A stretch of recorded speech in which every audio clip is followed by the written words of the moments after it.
Bom dia na paz do Senhor, meus irmãos, minhas irmãs, tudo bem? São 9 horas da manhã, está começando a nossa escola bíblica desse domingo. Estamos aqui com a proposta de estudar a carta de Paulo a Filemão. E hoje o título da lição, a lição número 5, é o valor de uma alma. Para a nossa meditação, para estarmos comentando aqui, para você estar acompanhando, acompanhe comigo na carta a Filemão, que Paulo escreveu. Vamos ler nessa manhã os versos 11, 12 e 13. Eu vou usar a tradução João Ferreira de Almeida, ok? Acompanhe comigo então. Versículo 11. O qual, noutro tempo, te foi inútil, mas agora a ti e a mim muito útil. Eu te tornei a enviar, e tu torna a recebê-lo como as minhas entranhas. Verso 12. Agora o verso 13, para nós finalizarmos. Eu bem quisera conservar comigo, para que por ti me servisse nas prisões do Evangelho. Então aí está, esses 3 versículos que nós vamos comentar hoje, da carta de Paulo a Filemão. Bom, você acompanhou semana passada, nós comentamos os versículos, deixa eu ver aqui, 9, 10, 8, 9 e 10. 8, 9 e 10. Ok? E terminamos com Paulo ali no verso 9, quando ele entra no assunto dizendo: eu peço-te por meu filho Onésimo. Versículo 10. Versículo 10 ele diz: eu peço-te por meu filho Onésimo. Então Paulo está pedindo por seu filho na fé, que ele gerou aonde? Ali na prisão, naquela prisão domiciliar, ok? Desculpem. Então, Paulo começa agora no verso 11, dizendo o valor de Onésimo, a transformação que Deus fez na vida de Onésimo. Aquilo, a grande obra que Deus fez e estava fazendo na vida de Onésimo. Então, no versículo 11, Paulo diz: o qual, noutro tempo, te foi inútil, mas agora a ti e a mim muito útil, te tornei a enviar. O qual, noutro tempo, então, uma outra época, um outro momento, onde Onésimo estava na ignorância e na incredulidade. Por isso que Paulo diz agora outro tempo, então outra época que Onésimo estava na ignorância e na incredulidade. E Paulo sabia muito bem o que era estar nessa ignorância e nessa incredulidade. Tanto é que ele diz lá na carta a Timóteo, capítulo 1, verso 13, antes eu fui perseguidor, mas alcancei misericórdia. Por quê? Porque eu fiz na ignorância e na incredulidade. Ele foi perseguidor da igreja de Cristo, ele foi perseguidor dos discípulos de Cristo. Então ele diz ali para Timóteo que ele alcançou misericórdia, porque ele fez isso na ignorância e na incredulidade. Olha só, a palavra ignorância ali quer dizer engano. É uma pessoa que ignorância não é a pessoa violenta, como nós pensamos no nosso contexto atual. A palavra ignorância quer dizer uma pessoa que não tem conhecimento, ele é um ignorante, ele não tem conhecimento, ele não sabe. Então Paulo estava na ignorância quando ele perseguia a igreja. Ele não sabia, ele não tinha conhecimento do que era aquilo ali. E ele estava também na incredulidade, ele não cria, ele achava aquilo não era de nada, aquilo era uma heresia. Ele perseguia o caminho. Então Paulo sabia muito bem, quando ele olhou para Onésimo, que chegou ali naquela prisão domiciliar, ele olhou para Onésimo, então ele via ali Onésimo naquela ignorância e naquela incredulidade. E era um outro tempo, né? Então Paulo diz que naquela época, e aí ele usa uma palavra, aquela época, em outro tempo, Filemão, verso 11, ele era o quê? Inútil, isso é, ele era prejudicial, ele não tinha valor. Então isso é um adjetivo para falar da vida espiritual que Onésimo vivia. Então ele não tinha valor algum, ele era prejudicial, ele não servia para nada, espiritualmente falando, era morto, Onésimo estava morto nos seus pecados, por isso que ele era inútil. Mas agora, quando Paulo fala para Filemão, mas agora, Filemão, quer dizer, neste momento, uma nova vida, uma nova conexão, agora não com o mundo, mas uma nova conexão com Deus. É um novo estilo de vida, não simplesmente uma filosofia de vida, ou como uma pessoa às vezes faz um regime, uma educação alimentar. Isso tudo é bom, nós cuidamos da nossa saúde, mas não é simplesmente isso, é algo no interior de Onésimo, algo que mudou de dentro para fora na vida de Onésimo. Não era uma aparência exterior, era algo interior que refletiu na sua vida exterior, ok? Paulo não mudou, não pregou e Onésimo foi mudado de fora para dentro, ele foi de dentro para fora. Quando você vê ali a construção do tabernáculo de Moisés, Deus começa como? Primeiro, a arca, onde ficava no Santo dos Santos, depois o lugar santo, onde tinha ali a mesa dos pães da proposição, o candelabro, o altar de incenso, depois lá fora o pátio, que tinha o tanque para se lavar, tinha ali também o altar para se queimar ali, os sacrifícios, e depois todo ali a cerca em volta de todo aquele tabernáculo. Então, foi de dentro para fora. E assim a transformação do Espírito até fala conosco dentro do nosso ser, dentro da nossa vida. E há essa transformação de dentro para fora. Então Paulo fala, outro tempo, Filemão, ele te era para nós inútil. Não tinha valor algum, mas agora ele é útil. Isso é, ele tem valor. Ele tem muito valor. Ele sempre teve valor para Deus, na verdade. Porque Deus ama a todos. Em Ezequiel, o profeta Ezequiel, Deus fala que ele não tem prazer na morte do ímpio. Antes, o seu desejo é que o ímpio se converta do seu caminho e viva.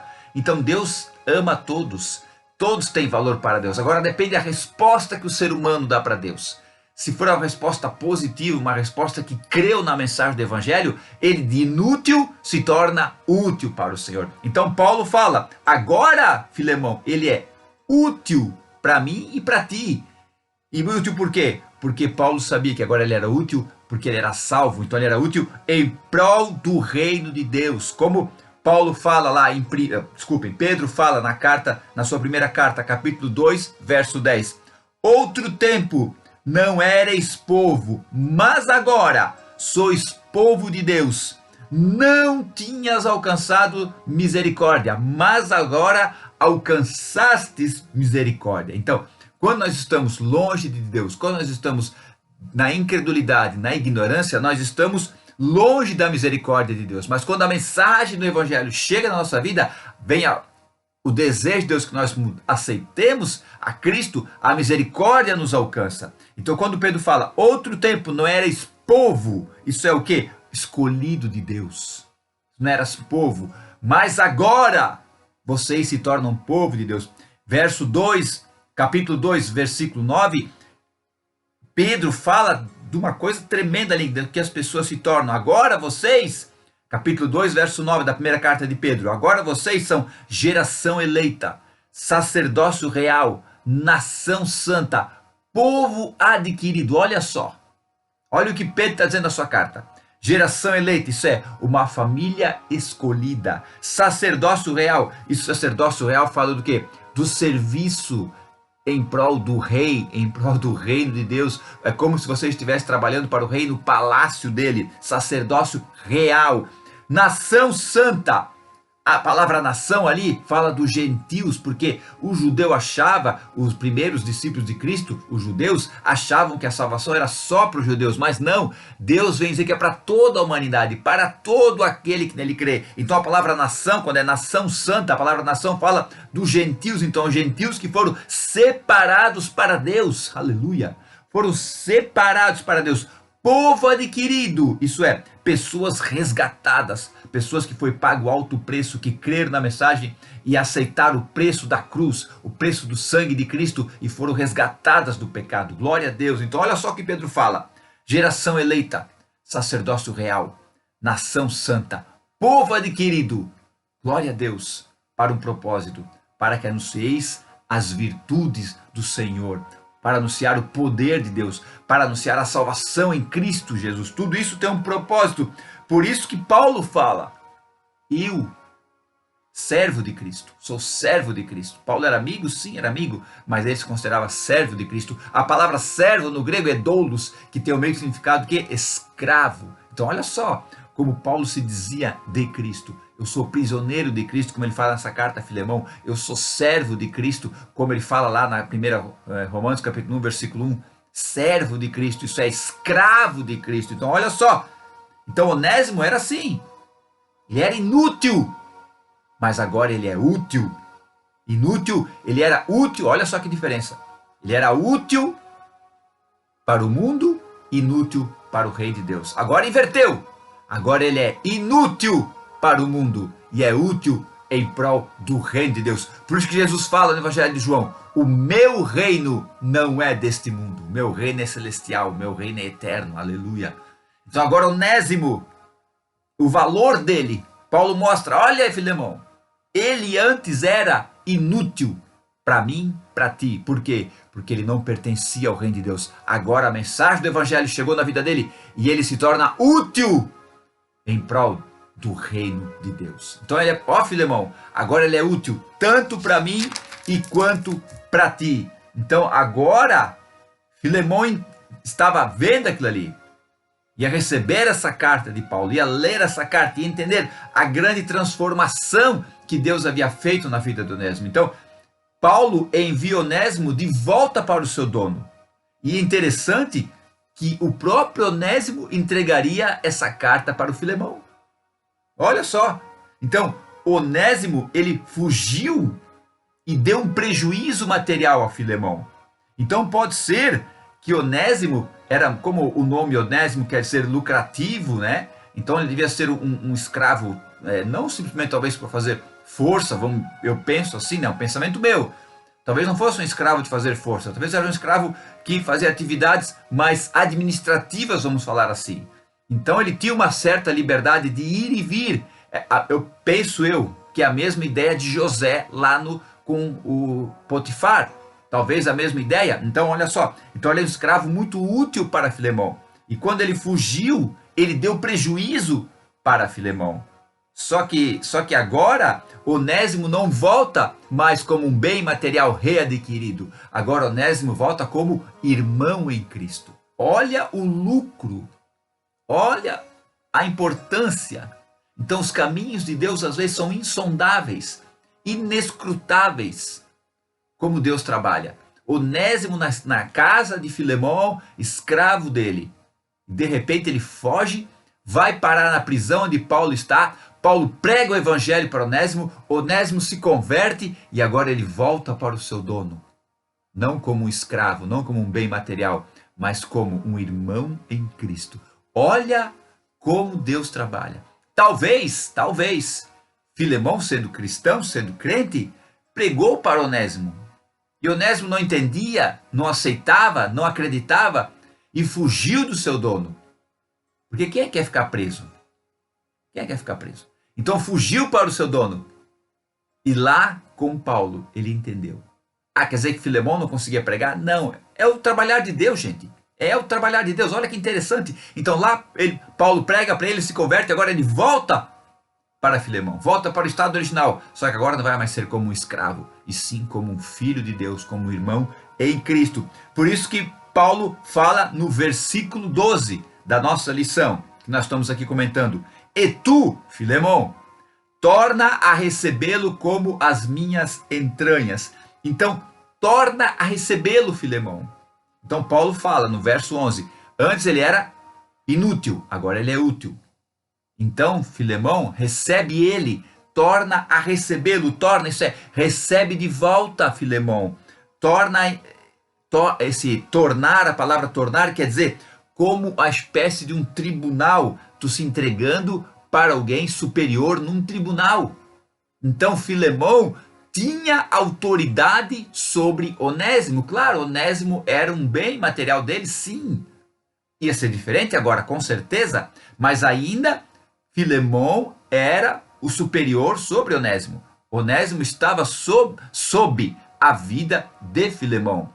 Temos exemplos da Bíblia Sagrada, José no Egito, já falei, Daniel na Babilônia, ambos muito honrados naqueles países, José lá no Egito, Daniel na Babilônia, depois na Pérsia, no reino persa, Medo-Persa, os dois foram honrados nas suas épocas, mas porém, eles eram escravos, não deixaram de ser escravos, ok? Entendam isso.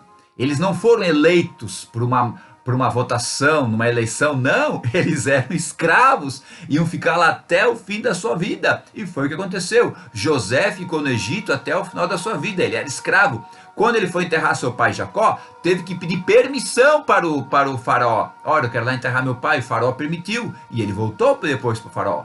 Então José ficou no Egito como escravo até o fim da sua vida. Daniel ficou na Babilônia, depois no reino Medo-Persa, até o final da sua vida. Então não são exemplos para dizer que não são exemplos de pessoas que foram eleitas pelo povo. Não use esse exemplo, por favor, né, gente? Vamos falar a Bíblia como ela é, ok? Então entenda, Filemão tinha, voltando aqui para o assunto, Filemão tinha autoridade espiritual sobre Onésimo. Então havia uma autoridade sobre Onésimo. E em Romanos capítulo 13, versículos 1 e 2, Paulo fala que toda pessoa esteja sujeita às autoridades, porque não existe autoridade que não seja ordenada por Deus, ok? E quem resiste essa autoridade ordenada por Deus, resiste contra o próprio Deus e vai entrar em condenação. Essa palavra, toda alma, fala toda pessoa, toda vida. Então as pessoas esteja sujeito à autoridade. A palavra sujeito quer dizer se colocar sob, me submeto para aquela pessoa. É muito mais do que obedecer. Porque a palavra de se sujeitar, se submeter, quer dizer você se deixar dominar, de certa forma, tirar a liberdade. E a palavra obedecer quer dizer estar sob o comando. Vai para lá, eu vou para lá. Vai para cá, eu vou para cá. Você está obedecendo uma ordem. Então obedecer é muito importante, só quando se fala de se sujeitar é muito mais. É praticamente tirar a liberdade. Então quando Paulo escreve toda alma, isso é, toda pessoa, esteja sujeita, isso é, esteja sob, se deixe dominar sobre essas autoridades, ok? O que é autoridade? É um delegado, uma pessoa que foi colocada naquele lugar representando o poder dominante. Nós temos o nosso prefeito, ele representa o poder dominante de Brasília. Nós temos nosso governador, representa o poder dominante de Brasília. Temos vereador, então cada um, a escala, isso é, a escala, né? Vereador, prefeito, deputado estadual, deputado federal, governador, ok? Isso é uma escala hierárquica, política, que estão representando o poder dominante do nosso país, que é o governo central na cidade de Brasília. Isso é natural, gente, é uma coisa até natural. Então, essas autoridades foram colocadas por Deus? Sim, Deus colocou elas para uma sociedade mais justa, para uma sociedade com um certo nível de tranquilidade para viver em paz, viver em harmonia. Essa que é a ideia. Então, nós temos que obedecer, se submeter, se sujeitar a essas autoridades. Claro, elas não vão pedir coisas loucas, elas não vão pedir coisas fora de qualquer tipo de consciência, vão pedir coisas ou vão ordenar coisas que estejam dentro da normalidade, ok? A questão agora do uso da máscara dentro do ônibus ou em estabelecimentos comerciais, então isso está dentro da normalidade do momento atual que a nossa nação vive. Então nós temos que entender isso. Então você não está se colocando diante de uma pessoa que vai mandar você se jogar de uma ponte, não. Entenda isso. Então, essa ordenança, essas pessoas estão ali ordenadas por Deus. E quem resiste, quem se coloca contra, resiste uma ordenação de Deus. A palavra ordenação quer dizer o quê? Nomeação. Tá entendendo? Então, se uma autoridade política, uma autoridade civil, nós temos que obedecer, nós temos que se sujeitar, nós temos que respeitar, muito mais a autoridade espiritual. Você está entendendo isso? Então, assim como Filemão tinha autoridade sobre Onésimo, nós temos as nossas autoridades civis, mas nós temos as nossas autoridades espirituais, as nossas autoridades eclesiásticas, que estão sobre nós, nós estamos sob a tutela dessas pessoas. Está entendendo? Temos que respeitar, honrar muito mais do que uma autoridade civil, isso é muito importante. Porque quando eu decido ficar membro de uma denominação, membro de uma instituição religiosa, por minha livre, espontânea vontade, livre-arbítrio, eu estou me colocando debaixo daquela cobertura espiritual. Eu decidi.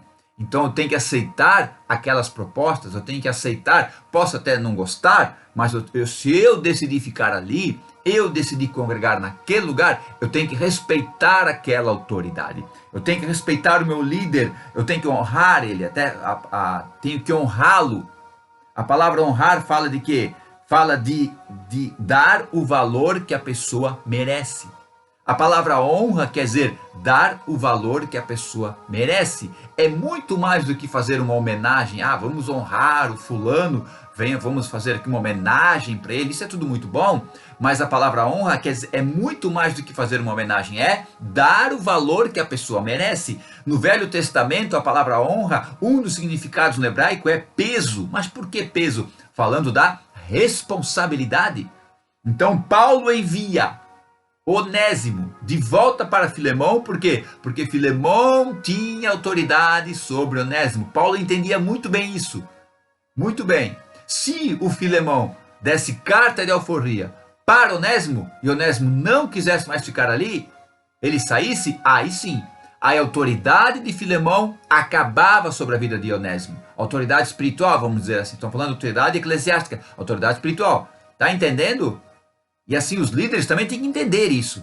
Você como líder de uma comunidade de fé, você como líder de uma congregação, você que pastoreia um rebanho, você tem que entender que é muito sério as pessoas que estão debaixo da sua vida. Tudo que tu sentir, tudo que tu gerar no teu coração vai influenciar no rebanho. Entenda isso, líder. Vai influenciar no rebanho. Se você chegar um dia no culto, você que tem um trabalho, vamos dizer que você é líder de uma comunidade de fé, e você trabalha num serviço pesado, construção civil, vamos dizer assim. E você chega naquela reunião de fé, naquela reunião religiosa, muito cansado. Você está quebrado, mais quebrado, como dizem os antigos, do que arroz de terceira. E você queria estar em casa descansando, mas você gosta de estar no culto, gosta de estar na reunião. Mas você queria estar em casa descansando, você está com o coração meio dividido, e queria estar em casa descansando. Isso não é errado. Seu corpo está pedindo, consequentemente, seu emocional também está pedindo. Mas isso não é errado, não é errado. Mas você está com esse sentimento de querer descansar e querer estar em casa descansando, vai influenciar muito na reunião de fé. A reunião não vai ser a mesma coisa. As pessoas vão estar ali contra a vontade delas, elas vão sentir o seu desejo de não ficar ali. Elas vão sentir, elas não vão saber, mas elas vão sentir e vão querer que a reunião acabe logo, para você ver como é importante você que é líder estar muito bem fisicamente, emocionalmente, para poder dirigir uma congregação. Por isso que você que é líder de comunidade de fé, você que pastoreia um rebanho, você tem que ter certeza absoluta da sua chamada. Não traga uma luta que não é para você guerrear, tá entendendo? Você tem certeza que é chamada para a liderança, para pastorear um rebanho? Amém, glória a Deus. Mas entenda isso, se você não tiver certeza, se você não é para você fazer isso, vai sofrer, vai sofrer sua família e vai sofrer o rebanho. Amém? Então nós temos que honrar os nossos líderes, honrar com as nossas palavras, com os nossos serviços, com a nossa ajuda. Às vezes é complicado porque tem coisas que nós não concordamos, sim. Não sou perfeito, já tive problema com liderança. Mas eu procuro entender a liderança, procuro entender a maneira que eles trabalham. Então se eu não posso ajudar, pelo menos eu não vou atrapalhar. Vou ficar sempre de boca fechada. Sempre. Por isso que o líder, olha aqui, gente, o líder, o casal de líderes, se eles estão chateados com alguém, eles têm que orar. Eles vão orar. Porque qualquer palavra que eles liberar, aquele irmão lá não quer nada com nada. Qualquer palavra que eles liberarem, isso vai ter o peso de uma sentença. Isso é muito sério. Muito sério. Então você que é líder, nunca faça isso. Nunca critique, nunca diga, aquele lá não quer nada com nada, aquele lá só atrapalha. Nunca faça isso. Nunca. Você está lançando uma sentença. Isso tem um peso espiritual tremendo sobre a vida daquela ovelha. Não faça isso. Ore, abençoe a vida dele. E você que é membro, abençoe a vida do teu líder. Você não sabe o peso que ele está carregando para cuidar de uma congregação. Você não tem noção. Então ore por ele, fique na brecha por ele. Amém? Então, Paulo sabia que Filemão era a autoridade que estava sobre Onésimo. Por isso que ele recebe ele de volta. Mas recebe como? Como as minhas entranhas. Olha só, que coisa tremenda. Recebe ele, Onésimo, como as minhas entranhas. Nova tradução da linguagem de hoje, diz, com ele vai o meu coração. Eu gosto da tradução eu gosto da nova tradução da linguagem de hoje. Gosto. Só que às vezes eu acho ela muito pobre, muito simples. A João Ferreira de Almeida, ela dá uma profundidade maior. Olha só, Paulo diz assim, recebe ele como as minhas entranhas. Aí a nova tradução da linguagem de hoje diz, com ele vai o meu coração. Legal. Só que a palavra as entranhas, no original, quer dizer parte mais íntima, é o mais profundo ser. Então Paulo está dizendo assim, ó, Filemão, recebe Onésimo como meu mais profundo ser. Os poetas gregos, né, da antiguidade, eles entendiam que as entranhas eram as paixões mais violentas e profundas, e os hebreus entendiam que eram as afeições mais internas e mais envolventes. Para tu ver como o termo entranhas dá uma profundidade muito maior de que como Paulo queria que Filemão recebesse Onésimo. Filemão, recebe ele como as minhas entranhas, como meu mais profundo ser. Lá em Lucas capítulo 1, verso 78, está escrito que pelas entranhas de misericórdia de nosso Deus. Entranhas de misericórdia. Esse texto, esse versículo, fala de um contexto quando estavam ali para escolher o nome de João Batista, o bebê João Batista, né? E o seu pai, Zacarias, estava mudo por causa da visão do anjo, ok? E quando o seu pai disse que era para escrever, o nome era para ser João, ele escreveu numa tabuinha que ele andava aqui pendurada, escreveu que era para ser João, a sua voz soltou e ele começou a profetizar sobre a vida de João, como é que ia ser a vida dele, e aí onde ele diz, pelas entranhas de misericórdia do nosso Deus. Então ele diz o seguinte, a paixão mais profunda de Deus pelo ser humano. Glória a Deus, que tremenda essa passagem. Então veja como Paulo queria que Filemão recebesse Onésimo, não simplesmente um oi, olá, tudo bem. Ele queria que ele recebesse realmente com o mais profundo ser, como um membro efetivo de uma família cristã. Que coisa linda, gente. Agora veja como Onésimo era importante para Paulo. Como Onésimo era muito importante para Paulo. Verso 13, acompanhe comigo. Nosso último versículo que nós vamos comentar hoje aqui. Eu bem quisera conservar comigo, Onésimo, ok? Eu bem o quisera conservar comigo, para que por ti me servisse nas prisões do evangelho. Então, Paulo expressa o desejo dele. Ele estava enviando Onésimo para Filemão. Interessante, né? Onésimo levava a carta para Filemão, a carta de apresentação, né? Glória a Deus. Mas olha só, eu bem quisera conservar comigo. Então, essa palavra quisera quer dizer o desejo, a vontade de Paulo. Então, no grego, é um termo muito forte para dizer, eu quero que ele fique comigo. Essa palavra quisera ali no grego é um termo muito forte para dizer, eu quero que ele fique comigo, eu quero que ele seja conservado comigo, ele fica mantido, a ideia é segurada, é ter posse. Então, Paulo queria ter posse de Filemão. Então a vontade de Paulo era ficar com Onésimo muito mais que mandar para Filemão. Tá entendendo? Então, olha só. Paulo tinha mais desejo que Onésimo ficasse com ele do que fosse enviado para Filemão. Eu quisera conservar comigo. Eu quero ter posse de Filemão. Eu quero dominar Filemão. Eu gosto tanto de Filemão. Filemão me é tão útil que eu quero que ele fique comigo. Só que Paulo entendia uma coisa. Paulo, gente, depois de Jesus, na minha opinião, foi o homem que mais fez em prol da humanidade a respeito do evangelho.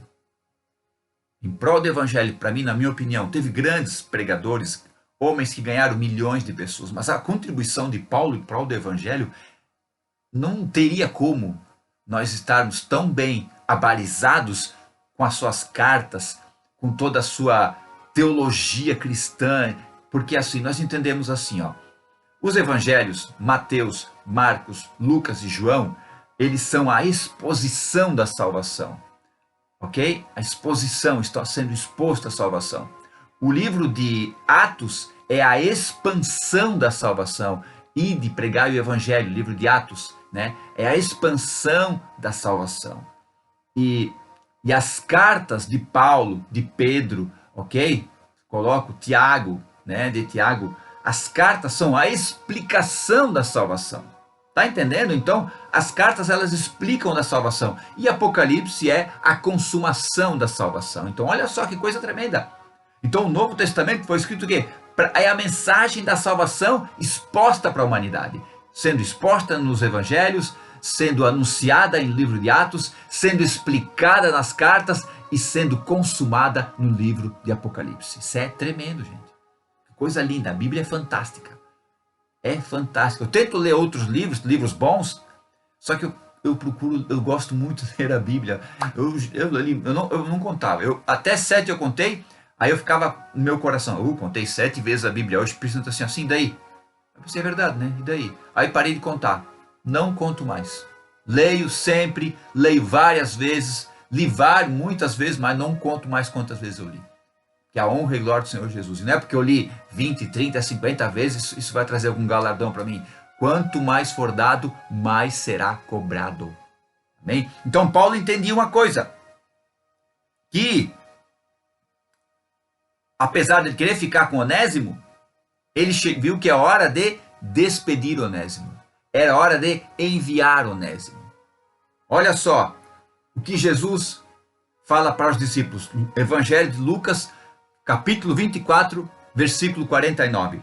Ficai em Jerusalém até que do alto sejais revestidos de poder. Olha o que Jesus fala. Ficai aonde? Em Jerusalém, centro, a capital de Israel. Ficai em Jerusalém. Até quando? Até que do alto sejais revestidos de poder. Atos capítulo 1, verso 8. E ser-me-eis minhas testemunhas em Samaria, na Judéia e até os confins da terra. Ok? Então olha só. Ficai em Jerusalém, vírgula, até que do alto sejais revestidos. Aí vocês vão até os confins da terra. A palavra confins ali quer dizer até o fim, até o último local, até o recanto mais longe, até os confins da terra. Então não era para eles ficarem em Jerusalém? Sim, mas tinha um tempo para ficar em Jerusalém. Até que do alto iam ser revestidos do poder. Então, olha, entenda uma coisa. Jesus preparou esses homens, essas mulheres, para o quê? Para anunciar o evangelho. Jesus não reuniu os discípulos, Jesus não reuniu as pessoas para fazer a igreja em Jerusalém. Não, aqui em Jerusalém vamos fazer a nossa igreja, vamos ficar aqui, vamos viver em conforto, um vai ajudar o outro, quem não tem dá, quem tem dá, e assim por diante. Vamos todos se ajudar. Não era. Era para eles, Jesus preparou eles, agora vocês vão. Agora chegou a hora de vocês ir. Tá entendendo? Então Jesus não preparou os discípulos para ficar toda a vida ali com ele. Jesus preparou os discípulos para irem. E Paulo entendia isso com Onésimo. Onésimo chegou lá junto com Paulo, diante de Paulo, como um inútil. Agora ele era útil. Então se ele era útil, para quê? Para Paulo, sim. Paulo queria muito que ele ficasse ali. Paulo queria, ele expressou esse desejo. Expressou, mas ele diz: eu bem quisera conservar comigo, para que por ti, por Filemão. Paulo podia até pedir para Filemão: Filemão, deixa Onésimo ficar comigo. Filemão ia dizer: pode ficar. Mas Paulo sabia que chegou o tempo de Onésimo partir. Bem quisera conservar comigo, para que por ti me servisse nas prisões do evangelho. Então, mas Paulo sabia que ali poderia ser útil para o Paulo. Sim, a palavra me servisse quer dizer servir à mesa, a ideia de um escravo servindo os convidados. Mas Paulo sabia que o tempo de Onésimo partir, sair da aba de Paulo chegou. Não era mais para ficar com Paulo. Paulo sabia disso. Poxa, aqui está tão legal. Onésimo era tudo que eu queria. É meu obreiro predileto. Predileto, né? Desculpe. É meu obreiro predileto. É o cara que está me ajudando a fazer a obra. Poxa, eu vou ficar com Onésimo. Aí o Espírito Santo disse assim, não, Paulo, deu. Tu pregou, ele foi salvo, ele foi cheio do Espírito Santo, tu treinou, tu preparou, agora despede ele, agora envia ele. Não é para ele ficar contigo para sempre, Paulo. Filho não é para ficar sempre com o pai e com a mãe, não é assim? Os filhos vêm, nascem, crescem, arruma sua esposa, seu esposo e depois parte para formar sua família. Não é assim? É a mesma coisa no mundo espiritual. Tu adotou uma pessoa para cuidar dela, para orar por ela, para ensinar? Amém. Só que, ó, vaza, vai embora, tá pronta. Se não, olha o que vai acontecer. Paulo sabia que se ele ficasse com Onésimo mais do que devia ficar, ia atrasar a obra de Deus na vida de Onésimo. Ah, ia. Sabe, sim. Ah, não, Paulo, ele podia, olha só como diz o texto, eu quisera conservar comigo para que por ti servisse-me nas prisões do evangelho. Então, entenda, Paulo podia pedir para Filemon, para Onésimo ficar ali, Filemon ia deixar, mas não, era o tempo de Onésimo partir. Entenda, tenha um mestre, tem alguém que vai te ensinar, fique com ele, caminhe com ele, um tempo, e você que é o líder dele, não tenha ele como um filho para sempre, não tenha ele como um discípulo para sempre.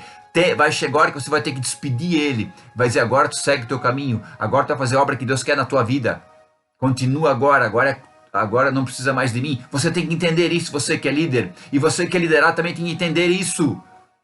Meu Deus, gente, pessoas que não crescem espiritualmente por causa disso, porque se Paulo quisesse, não, vou deixar o Onésimo aqui, ele é importante para mim, opa, ele me ajuda aqui no culto, me ajuda aqui a organizar as coisas, não posso perder ele, não, vaza, Onésimo, agora Deus está mandando tu ir, eu já te preparei, te treinei, ensinei tudo que eu sei, agora vai. E é assim que funciona, gente. Nós não preparamos discípulos para nós, preparamos discípulos para o reino. E Paulo sabia, por mais que Onésimo era útil e necessário para ele, ele sabia que muito mais útil e necessário era em prol do reino. Então, assim, ó, Onésimo, agora tu vai voltar para Filemão. Onésimo, mas como, Paulo? Como é que eu vou voltar? Tá tão bom aqui. Não, Onésimo. A obra de Deus precisa continuar crescendo na tua vida. Eu, a partir de agora, só vou atrapalhar. Tá entendendo? Tá vendo como funciona? Então você que é líder, entenda o tempo do teu discípulo, de você despedir ele, de mandar ele caminhar sozinho. E você que é liderado, entenda o tempo de tu parar de caminhar com o teu líder. Entenda o tempo de Deus. Peça a direção de Deus. Tá vendo como? Olha o que Paulo fez, gente. Onésimo, salvo tremendo ali. Meu Deus, se ele era um escravo, na minha maneira de ver, que trabalhava na parte administrativa, pensa como não era útil para Paulo. Gente, era tudo que Paulo sonhou. E às vezes nós não queremos liberar as pessoas porque para nós, não posso perder. Não, você vai perder se você ficar com ele. Vamos lá, para encerrar. Então veja o valor de Onésimo, o valor de uma alma. Como Deus faz uma obra linda. Como é que Paulo falou? Antes ele era o quê? Inútil. Agora ele é útil. Antes ele era um escravo. Agora o que ele é? Ele é livre. Antes ele era um fugitivo. Agora ele é um chamado. Antes ele era do mundo. Agora ele é de Deus. Antes Onésimo estava nas trevas. Agora está na gloriosa luz de Cristo. Antes Onésimo era um condenado. Agora ele é um salvo. Antes Onésimo era um maldizente, falava, reclamava de tudo, porque quem é que quer ficar escravo? Agora ele é um pregador da palavra. Antes Onésimo era sem rumo, agora ele estava no caminho, aleluia. Antes Onésimo era sem Deus, agora ele é filho de Deus. Antes Onésimo levava a mensagem do diabo, a mensagem de ira, a mensagem de escravidão, agora ele é um apóstolo de Cristo. Glória a Deus, aleluia. Meu Deus, Deus abençoe meus irmãos, Deus abençoe minhas irmãs. Olha o valor que tu tem. Antes nós éramos inúteis, escravos, fugitivos do mundo, nas trevas, condenados, maldizentes, sem rumo, sem Deus, levando a mensagem do diabo. Agora nós somos útil, Nós somos livres, nós somos chamados, nós somos de Deus, estamos na luz, nós somos salvos, nós pregamos, porque ser pregador é para todos, ir e pregar o evangelho a toda criatura é para todos. Nós estamos no caminho, nós somos filhos de Deus e nós somos apóstolos de Cristo. Apóstolo, irmão? Sim, a palavra apóstolo quer dizer enviado, tá? Não é somente um título, a palavra apóstolo quer dizer enviado. Então você é um apóstolo enviado de Deus. Amém, meus irmãos? Que Deus abençoe. Até domingo que vem, na nossa próxima aula, falando a carta de Filemão. E hoje à noite, no teu culto, vá, adore a Deus. Nós que somos da Assembleia de Deus, hoje temos culto de ceia, culto para comemorar a nossa comunhão maravilhosa com o Senhor Jesus Cristo. Você que tem a sua ceia, não deixe de tomar a ceia. Ah, irmão, eu tô de mal com a minha esposa, eu discuti com a minha mãe, discuti com o irmão. Vá lá, peça perdão e participe da ceia. Ah, tem gente que se autodisciplina. Não se autodiscipline. Ah, eu estou em pecado, que não sei o quê. Fale com o teu líder. Aí tudo bem, tá? Fale com o teu líder. Mas o sangue de Jesus nos purifica de todo pecado. Não fique sem tomar ceia hoje. Você que tem ceia na sua congregação, não fique! Se você ficar sem tomar a ceia, você vai ficar debilitado espiritualmente falando. Porque você está comemorando o quê? Um ritual evangélico? Não, é a comemoração da tua comunhão com Cristo Jesus. Amém, meus irmãos? Deus abençoe. Fiquem na paz. Beijo no coração. Tchau.